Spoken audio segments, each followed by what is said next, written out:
था। बहुत लोग कमेंट भी कर रहे थे कि आपका अब तो पेट निकल आया, 7वां महीना है, आप अभी वीडियो बना रहे हो। हम्म। एक्चुअली वो तो हमने खाली दिखाया था कि हाँ ये चीज है, बट जब हमने पहली बार हमें पता पड़ा था, वो हम्म। जुलाई का महीना था, तब हम बहुत ज्यादा खुश हुए थे। पर हम हम्म। अनाउंस इसलिए नहीं कर रहे थे क्योंकि मेरी सासू माँ जो है वो कह रही थी कि नहीं अभी अनाउंस मत करो, क्योंकि हमारे यहाँ पहले नहीं बताते, यहाँ हम्म। का कोई रवाज है, इन बुरी हम्म। नजर लग जाती है, तो इसीलिए हमने थोड़ा वेट किया। फिर हम्म। वेट किया, उसके बाद जब हमें सही टाइम लगा, अभी क्योंकि 7वां महीना चल रहा है, तो हम्म। अभी हमने अनाउंस किया क्योंकि अभी छुप नहीं सकता था। और बहुत सारे लोग कमेंट भी कर रहे थे कि आपका बेबी बम दिख रहा है, आप प्रेग्नेंट हो, अलग अलग लोग कमेंट कर रहे थे, तो अभी छुप नहीं सकता था, इसलिए हमने अनाउंस कर दिया। और भैया भी आए थे, हम्म। तो उसी टाइम हमने अनाउंस कर दिया। जी। चर्चाएं बहुत पहले से थी, हालांकि चर्चाएं जो मुझे ध्यान में है वो बहुत पहले से कयास लगाए जा रहे थे। बहुत पहले से हैं, बहुत पहले से थी जी। जी, एपी सिंह जी भी हमारे साथ जुड़े हैं। एपी सिंह जी, आप सीमा को जी। बहन मानते हैं, पर जरा ये बताइएगा कि क्या आप लोगों ने सोचा है कि जो बच्चा होगा उसका नाम क्या होगा, और बहन को आप क्या देंगे गिफ्ट में? नहीं, अभी तो पहले हमारे सनातन धर्म में गोद भराई की रस्म होती है, जो 7 महीने या 9 महीने, दो दो में होती है। जी। 7वें महीने में हम लोग, हमारी माता जी प्लान कर रही हैं, गोद भराई की सारी खरीदारी तैयारियां हो रही हैं।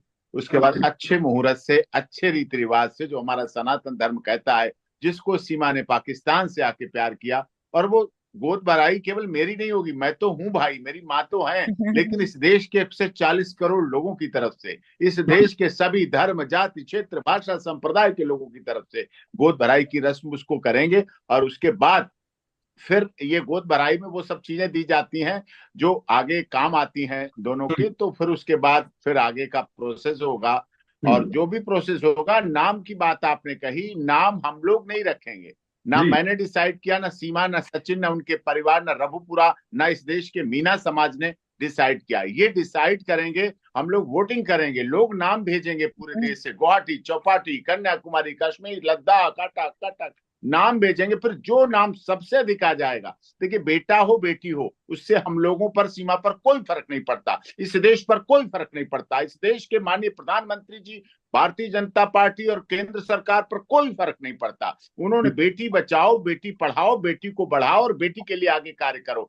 और योगी जी, जो उत्तर प्रदेश के माननीय मुख्यमंत्री महाराज जी, उन पर कोई फर्क नहीं पड़ता। वो बेटियों के लिए लगातार, तो बेटा बेटी एक समान कहता है हमारा संविधान, और बेटी बचाओ बेटी पढ़ाओ तो बहुत पुराना रहा। तो हम्म। इसलिए हम सब लोगों नाम खुद नहीं डिसाइड करेंगे, क्योंकि ये देश का बच्चा होगा, भारत का बच्चा होगा, हिंदुस्तान का बच्चा होगा, इस देश के लोगों की आशाओं और अभिलाषाओं का बच्चा होगा। तो सबसे अधिक नाम जो आएगा, जो नाम सबसे अधिक वोटिंग हो जाएगी, बस उसका वो नाम हम रख देंगे और उसी आधार पर वो होगा। लेकिन मैं एक बात विश्वास के साथ कह सकता हूं, ये हम्म। देश के सभी जाति, धर्म, क्षेत्र, भाषा, संप्रदाय, हम काले गोरे हो सकते हैं, हम नाटे लंबे हो सकते हैं, हम्म। हमारी भाषा, बोलचाल, खाना पीना, रीति रिवाज, संस्कार हमारे अलग हो सकते हैं, हम अलग अलग मौसम हमारे हो सकते हैं। आज श्रीनगर में, हिमाचल में बर्फ पड़ रही है, तो यहाँ बारिश हो रही, तो चेरापूंजी में बारिश होती है, कभी यहाँ जून में गर्मी पड़ती है। ये सब कुछ हमारी अलग विभिन्नता में, एकता अनेकता में एकता वाला होगा हमारा देश। और हम्म। हम उस बच्चे का नाम उसी हिसाब से रखेंगे और उसके हिसाब से आगे के सारे संस्कार करेंगे। सीमा से इसका जवाब भी ले लेते हैं। सीमा, ये दिमाग में कैसे जहन में आया कि हम एक पब्लिक ओपिनियन के जरिए, यानी जनमत के जरिए हम ये तय करेंगे कि हमारे जो बच्चा होगा, चाहे पुत्र हो या पुत्री हो, उसका नाम जो सबसे ज्यादा कमेंट में आएंगे वो रखे जाएंगे? ये सोच कहाँ से आई, कैसे सोचा आपने? ये सोच इसलिए आई क्योंकि भारत के लोगों ने मुझे बहुत प्यार किया है, बहुत सपोर्ट दी है। और शुरू से लेके वो समय बहुत बुरा था जब लोगों ने हमें बहुत प्यार, बहुत सपोर्ट दी है, घर आके लोगों ने मुझे प्यार सपोर्ट किया है, तो वो चीज मैं कभी नहीं भूल सकती। और भारत के लोगों के लिए बहुत बड़ी खुशी की खबर है ये, तो इसलिए वो ही नाम रखेंगे, मुझसे ज्यादा उनको खुशी है। हम्म। मीना जी का और मेरा बच्चा आने वाला है, मुझसे ज्यादा अब इतनी इतनी वायरल वीडियो हो रही है अलग अलग तरह की, हम्म। कि अब मिलियन चल रही हैं, क्योंकि सबको खुशी है मीना जी और हमारे जो बेबी आने वाला है। हालांकि हमारे 4 बच्चे हैं, हम्म। पर इस बच्चे की सब खुशी है, क्योंकि बहुत सारी बातें थी, बहुत सारे पाकिस्तानी उंगलियां उठाते थे, बकवास करते थे, तो हम्म। सबके मुंह पे एक तमाचा, मेरा और मीना जी का बच्चा। तो हम्म। इसलिए बहुत सारे लोग सपोर्ट कर रहे हैं हमें हिंदुस्तान के, तो वही नाम रखेंगे बच्चे का, भले लड़का हो या लड़की, ये मायने नहीं रखता, क्योंकि हिंदुस्तान की लड़की भी लड़का बराबर ही है। हम्म। यहाँ तो बिल्कुल कि ना भेदभाव नहीं किया जाता पाकिस्तान। अच्छा, पाकिस्तान में कैसे देखा जाता है? क्योंकि आपने पाकिस्तान का भी जिक्र किया। पाकिस्तान में चूंकि हमारे यहाँ तो लड़के और लड़कियों दोनों को बराबरी दर्जा दिया जाता है। इनफैक्ट लड़कियों को तो एपी सिंह जी में मेरी बात से सहमत होंगे, बेटियों को तो सबसे ज्यादा प्राथमिकता घर में दी जाती है। तो अगर हम पाकिस्तान की बात करें तो बिल्कुल। पाकिस्तान में किस तरह से इसे लिया जाता है? पाकिस्तान में देखिए ज्यादातर तो वहाँ का एक सिस्टम है। जैसे मेरे यहाँ अब मुझे 7वां महीना चल रहा है, बट मुझे पता नहीं कि मेरे पेट में लड़का पल रहा है या लड़की। बट पाकिस्तान में 5वें से 6वें महीने के अंदर अंदर बता देते हैं कि आपकी लड़की है या लड़का है। तो इसी हिसाब से ज्यादातर लड़कियों को तो उनको समझे हत्या ही कर देते हैं पेट के अंदर ही। बेचारी नारी लड़की के साथ तो बहुत वहाँ अत्याचार होता है। उसकी एक मिसाल मैं भी हूँ। हजारों में मतलब एक दो होंगी जो ठीक ठाक होंगी, बाकी सबके साथ कुछ ना कुछ गलत किया जाता है। और उसकी मिसाल मैं भी रही हूँ, मैंने भी झेला है, क्योंकि मैंने 3 लड़कियां पैदा करी थी वहां पे। तो बहुत सारे लोग सब सब मतलब अफसोस करते थे, हैं तुम्हें 3 बेटियां हैं, दुख मनाते थे। बट मैं उनको कहती थी, क्या तुम बेटी नहीं हो? क्या मैं बेटी नहीं हूँ? अगर हो गई है तो इसमें गलती क्या? मेरी जान है ना, मैं ही पालूंगी ना। पर हम्म। लोग जिसके पास 2 से ज्यादा बेटियां हैं तो उसको कहते हैं अरे इसके पास इतनी बेटियां हैं, मतलब गलत है। अफसोस करते हैं। तो बट क्या यहाँ ऐसा नहीं, परीक्षण कहते किया हैं जाता लड़की है? तो कानूनी तौर पर पूरी तरह से वैध है कि आप नहीं करा सकते? क्या वहां पर खुलेआम इस तरह से लिंग परीक्षण किया जाता हाँ था कि हाँ हाँ, क्या है? मैं मुझे पता तो यहाँ का सिस्टम नहीं था। तो मैं जैसे हॉस्पिटल गई तो मैंने कहा यहाँ का क्या मुझे बहुत सारे कागजों में साइन करवाया गया था। हम्म। तो कह रहे कि यहाँ पे एक सिस्टम, मैंने कहा किस चीज के लिए? कि यहाँ का एक सिस्टम है, आप कभी भी नहीं पूछोगे कि हम्म। लड़का है कि लड़की है, यहाँ क्राइम माना जाता है। तब मुझे पता पड़ी कि यहाँ पे ये चीज मतलब क्राइम माना जाता है। हम्म। वरना पाकिस्तान में तो मेरे 4 बच्चे हुए थे, डॉक्टर बताते थे ये लड़की है ये लड़का है। 5वें महीने में वहां पे कराची में एक क्लिनिक था, वहां हम जाते थे। हम्म। तो वहां बताते थे कि हाँ लड़का है कि लड़की है। और हर कोई पूछ, ज्यादातर अल्ट्रासाउंड 5वें महीने में करवाते हैं, इसलिए कि पता पड़े कि लड़का है कि लड़की है। आपने कहा कि लड़का वहां होगा तो चल रखनी तो जाता नहीं था रखनी है। कि अगर लड़कियां हैं तो मार दिया जाता था। किस तरीके से वो करते थे ये काम? जी। आपने कहा ना कि नहीं, गर्भ वहाँ में के पता डॉक्टर चल। ही पैसे लेके को कर देते हैं उनका काम। मतलब वहां पे इतना ज्यादा क्राइम नहीं माना जाता, वहां के लोग आवाज नहीं उठाते, क्योंकि हर कोई जो डॉक्टर होता है ना वो भी समझो जाहिल ही होता है। हम्म। तो इसलिए वहां पे कोई क्राइम नहीं माना जाता। जहां जब तक मैं रही हूँ तब तक तो कोई क्राइम नहीं था, बच्चे का सब बताता। बड़े से बड़ा डॉक्टर बताता था कि हाँ लड़का है लड़की है आपकी कोख में। बट यहाँ ऐसा नहीं है, यहाँ बहुत बड़ा क्राइम माना जाता है। अच्छा, वहां और ये यहाँ के अगर हम हॉस्पिटल फैसिलिटी की बात करेंगे तो आपको क्या लगा, क्या महसूस हुआ? वहां पर चूंकि आपने 4 बार डिलीवरी कराई और यहाँ पहली बार हो रहा है, तो हॉस्पिटल की जो फैसिलिटी है वहां और यहाँ में क्या फर्क नजर आ रहा है आपको? बहुत बहुत अच्छी है यहाँ का। जिस हॉस्पिटल में मैं जाती हूँ, मैं नाम तो नहीं बता सकती, हम्म। बट मैं नोएडा में ही जाती हूँ, बस बहुत ही अच्छा हॉस्पिटल है। और हजारों महिलाएं आती हैं वहां पे। और मतलब सब बात करती है, भाई ये हॉस्पिटल अच्छा है, मुझसे भी मिलती हैं, मुझसे भी खुश होती हैं कि तुम हम्म। यहाँ पे आई हो। सब खुश होती हैं कि हाँ तुमने अच्छा किया, अपनी जिंदगी का स्टैंड लिया है, अपना फैसला लिया है। तो बहुत ही ज्यादा वो भी खुशी होती हैं। और हॉस्पिटल बहुत अच्छे, बहुत साफ सुथरे होते हैं, पूरी प्राइवेसी होती है वहां पे। हर तरह का सिस्टम बहुत अच्छा लगा मुझे, मेडिसिन से लेकर सब कुछ। कभी डर नहीं लगा कि दवाई लेनी चाहिए कि नहीं, क्योंकि पाकिस्तान में अक्सर डर लगता था कहीं गलत दवाई ना ले लें हम लोग।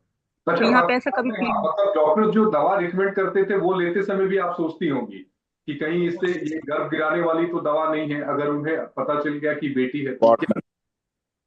नहीं नहीं, ऐसा नहीं है। वोमिटिंग वगैरह की दवाई होती है, जैसे हेल्थ हेल्थ ठीक रहे, क्योंकि मुझे अक्सर चक्कर आते रहते हैं और वोमिटिंग होती रहती है, तो उसके लिए जाना पड़ता है। रेगुलर चेकअप भी कराती हूँ कि सब कुछ ओके है। मैं पाकिस्तान की बात कर रहा था कि पाकिस्तान में इस तरह का डर था आपको? नहीं, वहां पे देखिए ना, कैसी भी दवाई खिला सकते हैं आप, ये ले लो ऐसे होगा, और हम्म। ये खाओगे तो बेटा पैदा होगा, ये खाओगे तो लड़की पैदा होगी। इस तरह की भी दवाइयां चलती है ना, इस तरह की कि दवाई आप है ये कि दवाई लोगे तो मुस्कुरा आपको रहे लड़की हैं से एपी लड़का सिंह होगा, जी। आप ये खाओगे तो लड़का। मतलब जी। पाकिस्तान कहाँ है?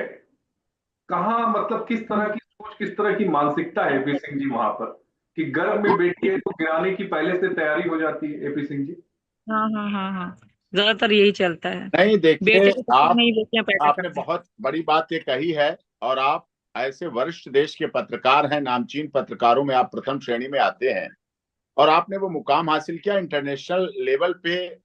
पाकिस्तान हमसे अलग हुआ, विभाजन की विभीषिका हम सब ने देखी, राजनीतिक कारणों से, जिसको हमारे देश के माननीय प्रधानमंत्री जी ने सबके सामने रखा। और मिलाद 14 अगस्त को अब हम लोग मनाते हैं और सब जो लोग जानने भी लगे हैं।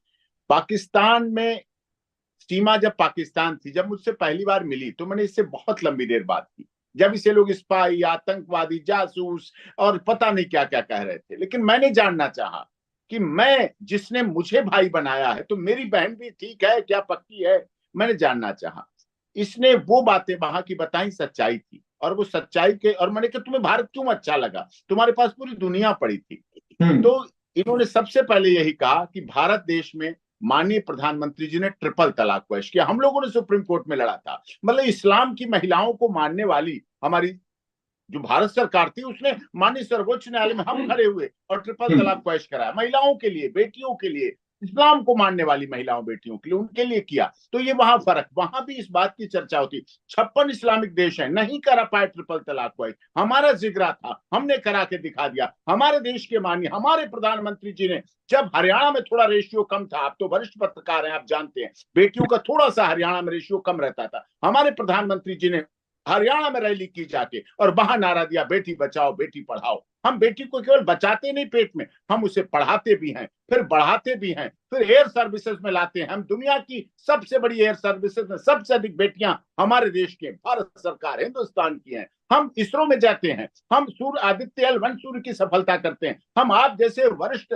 पत्रकारों को बड़े चैनल में देखिए, सब सीनियर रिपोर्टर्स है महिलाएं, हमारी जज है महिलाएं, वकील है हमारी, इंजीनियर हैं। 30% आरक्षण दिया, किसने दिया? हमारी सरकार ने दिया संसद में, कि महिलाएं निर्णय करेंगी, अपने अपना चुनेंगी, सब कुछ। हमारे देश की माननीय, देश की महामहिम राष्ट्रपति, नाम राष्ट्रपति है, लेकिन वो महिला है, उड़ीसा से आई हुई हमारी एक आदिवासी समाज की नारी है। तो ये नारी प्रतिभा देवी सिंह पाटिल नहीं, हमारे देश की महामहिम राष्ट्रपति नहीं। हमारे प्रदेशों में कितनी माननीय मुख्यमंत्री हैं, कितनी गवर्नर हैं, कितनी न्यायाधीश हैं, कितनी आईएएस हैं, कितनी आईपीएस हैं, सब कुछ पूरी बुलंदी के साथ। और रात्रि दिल्ली पुलिस में कितनी अधिकारी, अब हमारी सेना में कंधे से कंधा मिलाकर हमारी बेटियां खड़ी होती हैं और जाती हैं। तो ये जो पाकिस्तान में, पाकिस्तान में महिला को पैर की जूती समझा जाता है, घर के डस्टर समझा जाता है उसे। इसीलिए तो उसके साथ जितने बच्चे हो जाएं, अब अच्छा नहीं लगता मुझे कहते हुए अल्लाह ताला दे रहा है। अरे उस अल्लाह ताला दे रहा है, उस बेटी से भी तो पूछ लो, उस बहन से भी तो पूछ लो, उस माँ पत्नी से भी तो पूछ लो, जो लेने की क्षमता है कि नहीं है, उसकी शारीरिक क्षमता है नहीं, बौद्धिक क्षमता है, खिलाने की क्षमता है, पहनाने की क्षमता है, पढ़ाने की क्षमता है कि नहीं है, इस पर कोई चर्चा नहीं करता। इसीलिए वो पाकिस्तान रह जाता है और हम दुनिया के जगत गुरु बनने जा रहे हैं। और देश के सबसे लोग, 56 देशों में सबसे अधिक सम्मान मुस्लिमिक कंट्रियों में किसको मिला? हमारे देश के प्रधानमंत्री जी को मिला, मोदी जी को मिला, ये है। और अभी आज अंतिम संस्कार हुआ मनमोहन सिंह जी का, उन्होंने भी कोई कसर नहीं छोड़ी देश के विकास के लिए। भारत का एक गौरव है, भारत का इतिहास है। इंदिरा गांधी इस देश की प्रधानमंत्री रही है, महिला बेटी, वो भी जवाहरलाल नेहरू जी की बेटी थी। तो ये गौरव था हमारा देश का। इसी बीच एक सवाल एक दर्शक का था, हमारे पास आया था कि जो केस की स्थिति है सीमा की, वो इस समय कहां पर है, किस स्टेज पर है? बताया ये भी जा रहा था कि हैदर ने भी एक कंप्लेन जो थी वो फाइल की थी, क्या स्टेटस है उसका? देखिए, उन्होंने खुंदक, गुस्सा, फड़ास जिसे कहते हैं, उसमें केस लगाए, केस फाइल किए, चल रहे हैं, हमारी तरफ से भी चल रहे हैं। जो उन्होंने सीमा के लिए, सचिन के लिए अपमानजनक, असंसदीय, अमर्यादित, गैर कानूनी, अश्लील भाषा का इस्तेमाल किया अपने पाकिस्तानी चैनल्स पर। पाकिस्तानी चैनल्स ने अपने यूट्यूबर और उस पर चलाने के लिए, अपने व्यूअर और उस पर चलाने के लिए जो किया, पैसे के लिए क्या? अरे आप हमसे रोजी रोटी कमा लो, रोटी कपड़ा मकान हमसे ले लो, पैसे ले लो, कमा लो, खा लो, पेट भर लो, लेकिन किसी के चरित्र पर उंगली मत उठाओ। लेकिन सीमा के, सचिन के, मीना समाज के, हमारे देश में दलित समाज का कितना सम्मान है। बाबा साहब डॉक्टर भीमराव अम्बेडकर ने जो हमें संविधान दिया, हम उस पर चलते हैं, उसके आधार पर हमें पूरा जो सम्मान और गौरव मिला हुआ है वो दिख रहा है। हमारे देश में कोई ऐसा भेदभाव नहीं, लेकिन उन्होंने जातिगत कोर्ट किए, मीना समाज को लेकर कोर्ट किए, हमारे लिए किए, इस तरह से चीजें बहनों के लिए किया, उनके परिवार के लिए किया। तो हमने भी केस डाले हैं, वो जेवर में भी हैं, सूरजपुर में भी हैं, और जगह भी उन्होंने भी वहां से डलवाया हुआ है। और उन्होंने जिस संस्था के द्वारा डलवाया, वो संस्था एक्सपोज हो चुकी है, वो संस्था अमेरिका की इन्वेस्टिगेशन एजेंसी थी, उन्होंने उनके संचालक को पाकिस्तान के एयरपोर्ट पर उतरने से पहले अरेस्ट किया और अरेस्ट करके फिर लेके गए। उन्होंने नहीं पाकिस्तान में एंट्री करने दी। और वो बच्चों को बेचने का काम करते थे, बच्चों की सेलिंग करते थे, और वो इसीलिए बच्चे लेना चाहते थे कि 4 बच्चे ले लें और उनको बच्चों को अपने हिसाब से वहां बेचें। उन्हें बुरा लगा जब सनातन धर्म के अनुसार सीमा का बेटा राज हनुमान चालीसा पढ़ता है, उन्हें बुरा लगता है। मतलब आप ये कहना चाह रहे हैं कि जो गुलाम हैदर था वो अपने बच्चों को बेचना चाहता था, सीमा हैदर के बच्चों को बेचना चाहता था, अल्टीमेट उसका मोटिव यही था। उसने अटॉर्नी दे दी थी, उसने एक अंसार बर्नी संस्था है, अंसार बर्नी को अटॉर्नी दे दी थी, और उस अटॉर्नी के आधार पर मुकदमा यहां लड़ा जा रहा था। और अंसार बर्नी के हेड को गिरफ्तार किया गया 28 बच्चे अमेरिका में बेचने के लिए, उनके खिलाफ जांच हो रही है पूरी। वो बच्चों को इसलिए यहां से ले जाके और बच्चों को बेचने का काम करते थे। भारत में बेटे और बेटियां रत्न माने जाते हैं। जब हमारे यहाँ पुत्र पैदा होता है, हम कहते हैं पुत्र रत्न पैदा हुआ। अभी हमने रतन टाटा जी के मनाया अवसर, परसों कॉन्स्टिट्यूशन क्लब में। रतन टाटा की तो माँ ने रतन नाम रखा, लेकिन वो भारत के रतन हो गए, भारत माता के रतन हो गए। तो इसीलिए हमारे यहाँ पुत्री होती तो हम कहते हैं लक्ष्मी जी का आगमन हुआ। क्या हम अपनी लक्ष्मी को बेच सकते हैं? क्या हम लक्ष्मी को पैसे के लिए दे सकते हैं? क्या हम अपने पुत्र को रतन को दे सकते हैं? हमारे यहाँ की भावना अलग है। उनका एक औलाद होती है, उनका एक बच्चा होता है, उनके संतान मानी जाती है। हमारे यहाँ का वंश चलाने वाला बोला जाता है, हमारा इससे वंश चलेगा, हमारा इससे आगे की मुक्ति होगी, हम सनातन से जीते हैं। हमारी परंपराएं आपको महाकुंभ के पर्व पर माननीय योगी आदित्यनाथ जी दिखाएंगे क्या सनातन है। और समय समय पर हम लोगों ने ऐसा अवसर किया और हम गर्व कर सकते हैं सीमा के साथ। सीमा हमारी बहन है, उसने इस देश के सारे तीज, सारे त्योहार, सारे सनातन धर्म के अनुसार व्रत त्योहार जो भी किए, सबको गर्व और गरिमा के साथ अपना कर दिखाया। रात को पूछ लेती मेरी माँ से फोन करके, माता जी इसमें क्या होता है? 12 बजे के बाद कुछ नहीं खाया जाता, शाम से कुछ नहीं खाया जाता, दिन भर कुछ नहीं